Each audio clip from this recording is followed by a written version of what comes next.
Well, here we are again under the bonnet of the Celsior, because after I replaced the knock sensors, I went and had it put back on the scanner and it's still throwing error codes. I mean, it runs, it drives, it does all those things, but the engine light is still on. And the scanner is telling me two things.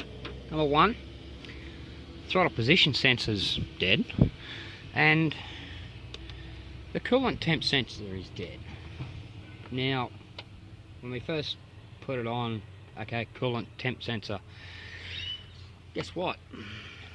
Let's move in a little bit closer down here.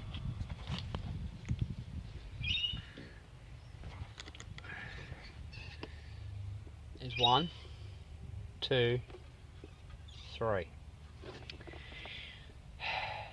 So, which one do I need to change?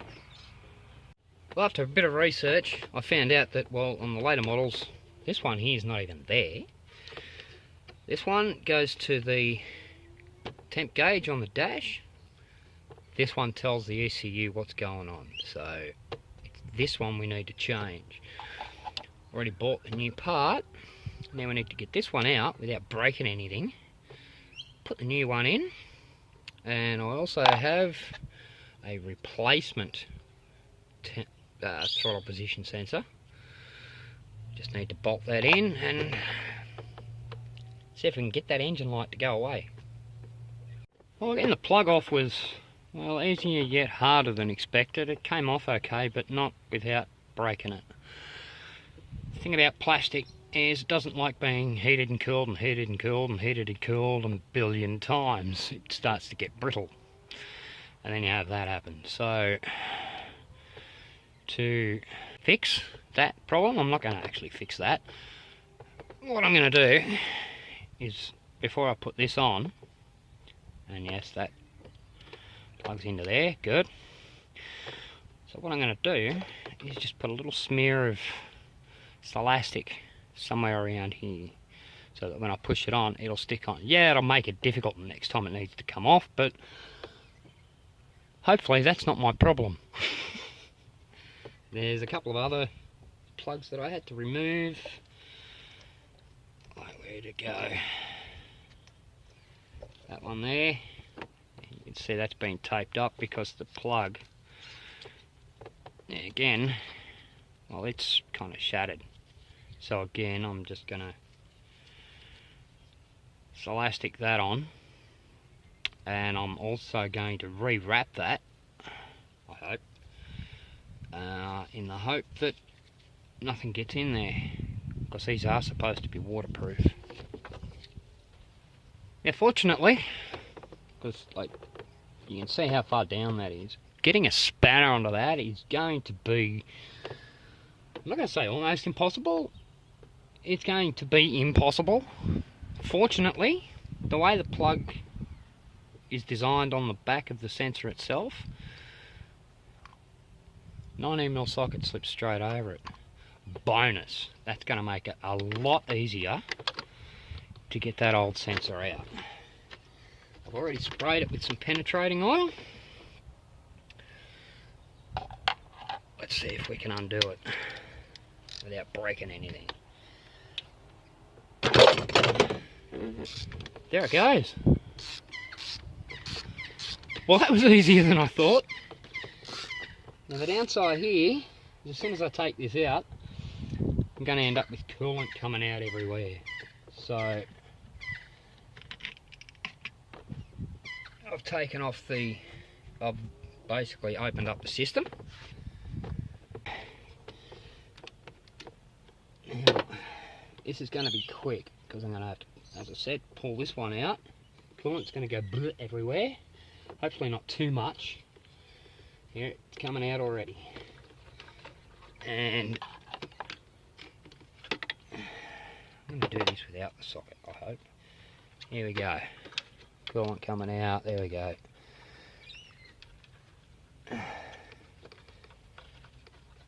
She's in. Just get the socket on that and nip that down.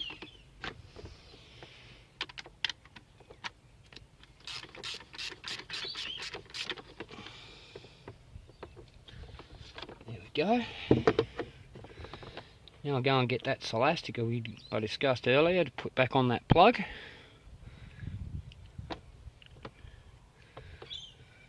Black silicone, and of course I can't now put it, well I probably can, put it down on the plug, just need a little bit,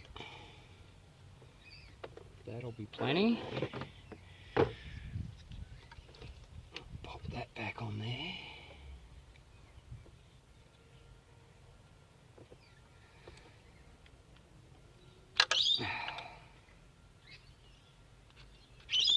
There we go. And as I said, I also need some on this one. So again,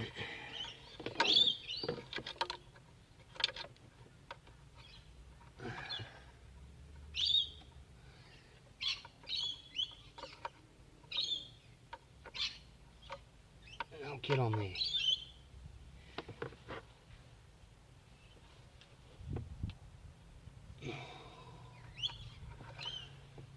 It doesn't really matter where it goes in as far as the orientation, as long as you get enough on there that's going to kind of hold it in place. It's got to go down under there. This is where it gets tricky. And fold back on itself. Because that's not an awkward spot.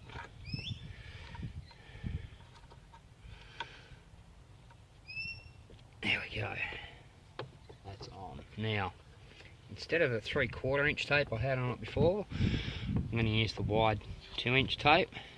That'll give me a better grip.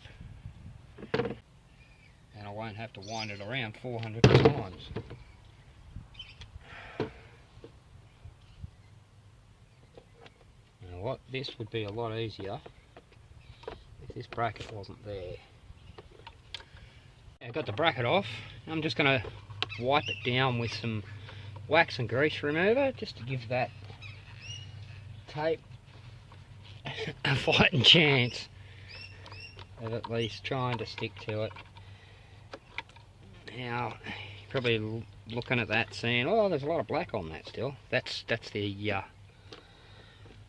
silicone. Alright, let's see how this goes.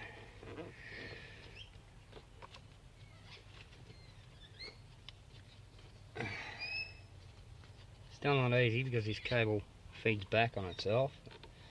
Here we go.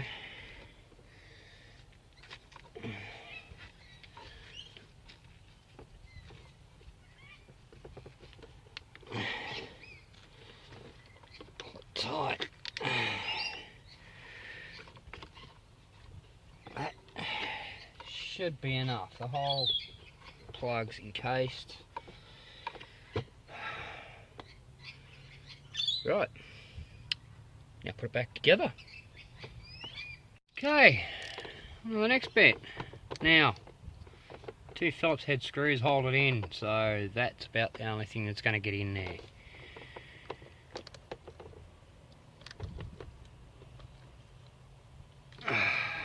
And of course, the heads are stripped out.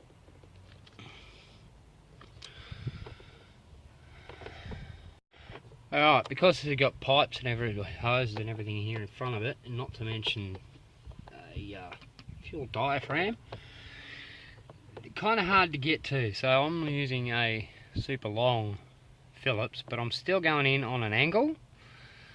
I did try it with this little thing. It's a little ratcheted quarter drive thing. But I couldn't get enough pressure on it to crack the nut, to crack the screws. There's one out, and the other one, as you can see, is kind of difficult to get to. I'm pushing it. I'm gonna damage something on that. So I'm gonna pull it out the rest of the way with this. Let's see if this will help or get in the way. No, that's just gonna kind of get in the way. Oh, got it. It's alright if I do it by hand, but if I try and get that ratchet on there, I'm done. I have to be extremely careful not to drop this screw. because if I drop that screw, that goes all the way down into the bottom of the valley. It's a long way down. But you know what, I'm gonna struggle with this.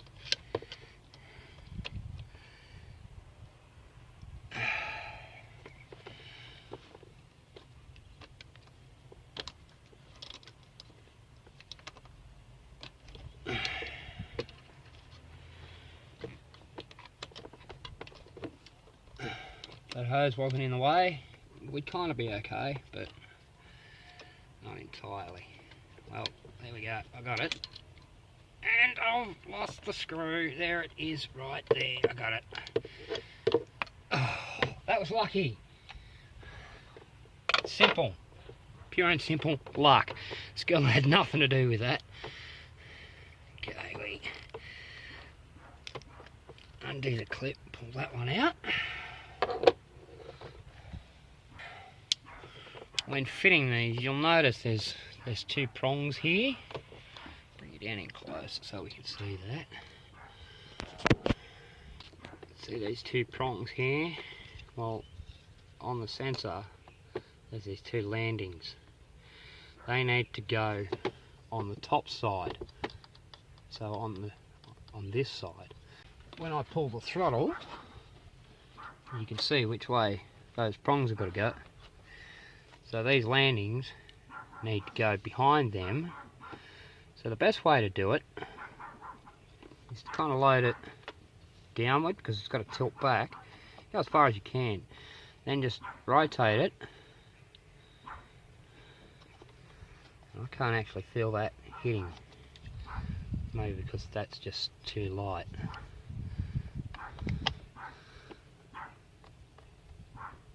Well, I know I need to go to at least there. So, put the screws in that. We can check it out. See if it puts the light out. And I can fiddle and adjust that later on.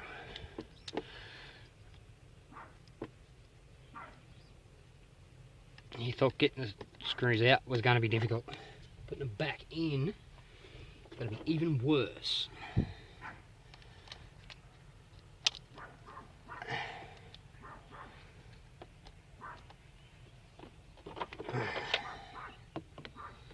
See if I can get that in with that from there without cross-threading it.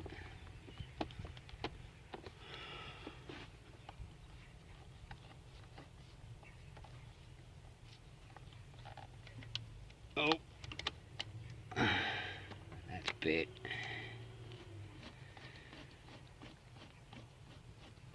Oh, it's got it. Man, I'm good. Alright, I'm just going to nip them for now.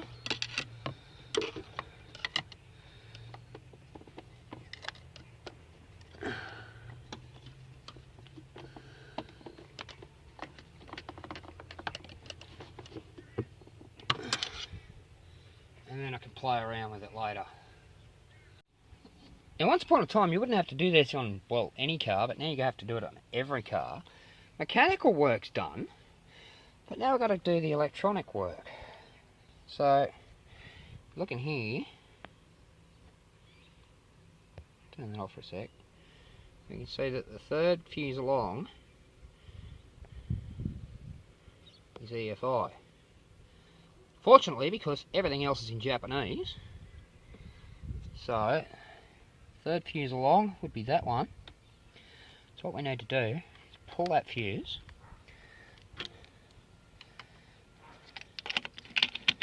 we'll put that back on while we're here.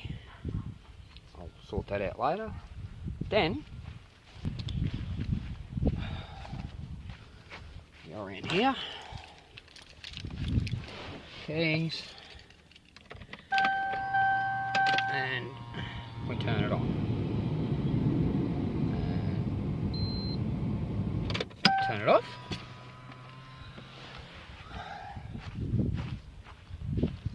We go back around here.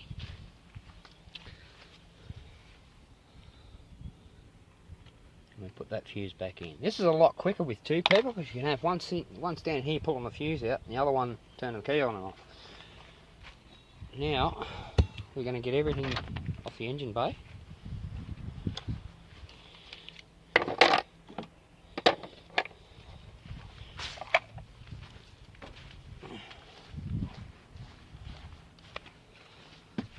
Come back around here, and we're going to do that again.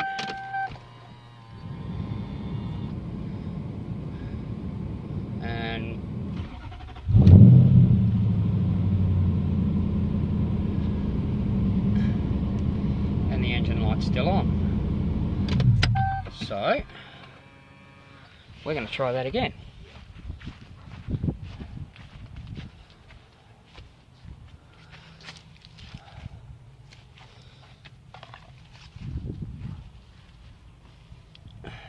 We're going to pull that fuse.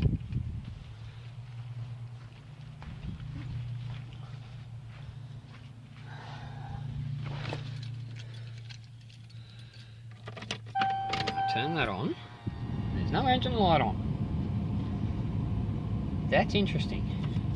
Now if I try and start it, obviously nothing's going to happen because, well, the E5 fuse is out. It's not powering the ECU.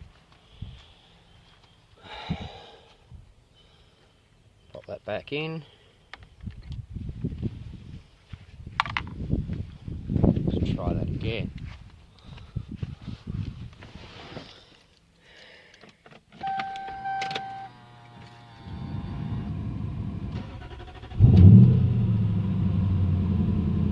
And the engine light's still on.